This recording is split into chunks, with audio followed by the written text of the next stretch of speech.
घमंडी बाघ। एक समय की बात है, एक जंगल में एक बाघ रहता था।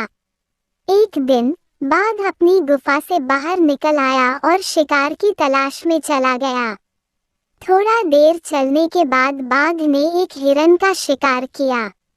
जैसे जैसे बाघ अपने भोजन का आनंद ले रहा था, एक छोटी हड्डी उसके जबड़े में फंस गई। उसने अपने पंजे से हड्डी बाहर निकालने की कोशिश की, पर उसकी सारी कोशिशें नाकामयाब रही। एक छोटी सी हड्डी इस शक्तिशाली बाघ की आंखों में आंसू ले आई। दिन बीतते गए और बाघ फंसी हुई हड्डी को बाहर नहीं निकाल सका। मुझे यकीन है कि मैं भूखमरी से मर जाऊंगा, बाघ ने सोचा। मुझे इस हड्डी को बाहर निकालना है। वह जानता था कि उसके गले से हड्डी को बाहर नहीं निकाला तो वह मर जाएगा, लेकिन वह उस हड्डी को बाहर निकालना नहीं जानता था।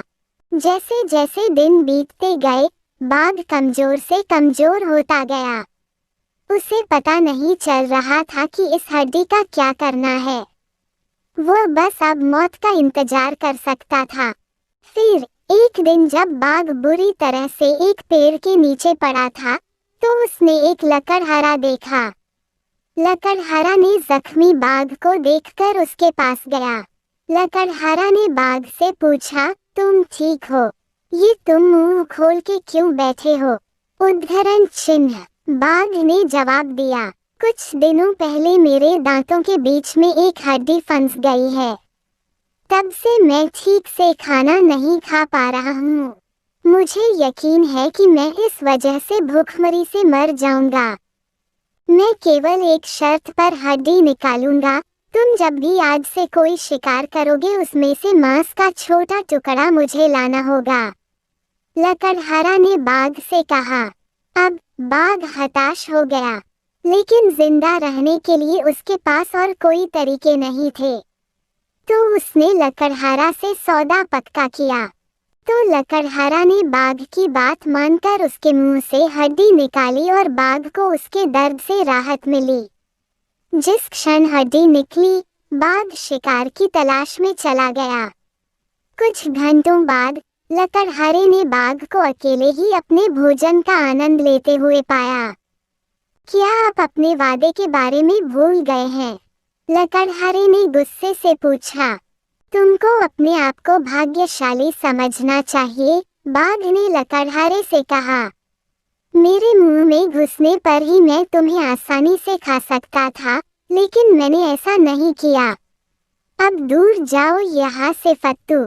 लकड़हारा इस पर बहुत गुस्सा हो गया। उसने उसी वक्त हाथ में लिए लकड़ी का टुकड़ा बाघ के एक आंख में मारा। मेरी आंख, मेरी आंख, तुमने मेरी आंख में छेद कर दिया।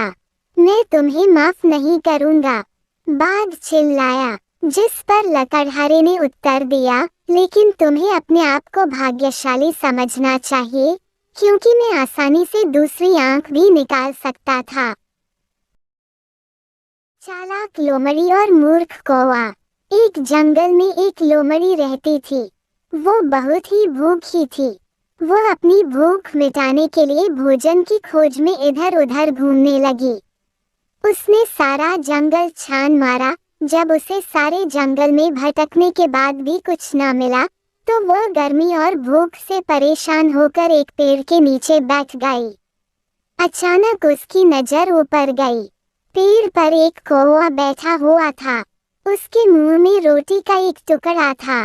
कौवे के मुंह में रोटी देखकर उस भूखी लोमड़ी के मुंह में पानी भर आया। वह कौवे से रोटी छीनने का उपाय सोचने लगी। उसे अचानक एक उपाय सूझा और तभी उसने कौवे को कहा, कौवा भैया, तुम बहुत ही सुंदर हो। मैंने तुम्हारी बहुत प्रशंसा सुनी है। सुना है तुम गीत बहुत अच्छे गाते हो।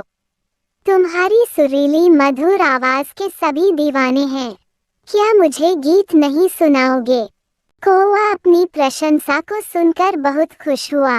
वह लोमड़ी की मीठी मीठी बातों में आ गया और बिना सोचे समझे उसने गाना गाने के लिए मुंह खोल दिया। उसने जैसे ही अपना मुंह खोला, रोटी का टुकड़ा नीचे गिर गया। भूखी लोमड़ी ने झट से वह टुकड़ा उठाया और वहां से भाग गई। ये देख कौवा अपनी मूर्खता पर पछताने लगा, लेकिन अब पछताने से क्या होना था। चतुर लोमड़ी ने मूर्ख कौवे की मूर्खता का लाभ उठाया और अपना फायदा किया।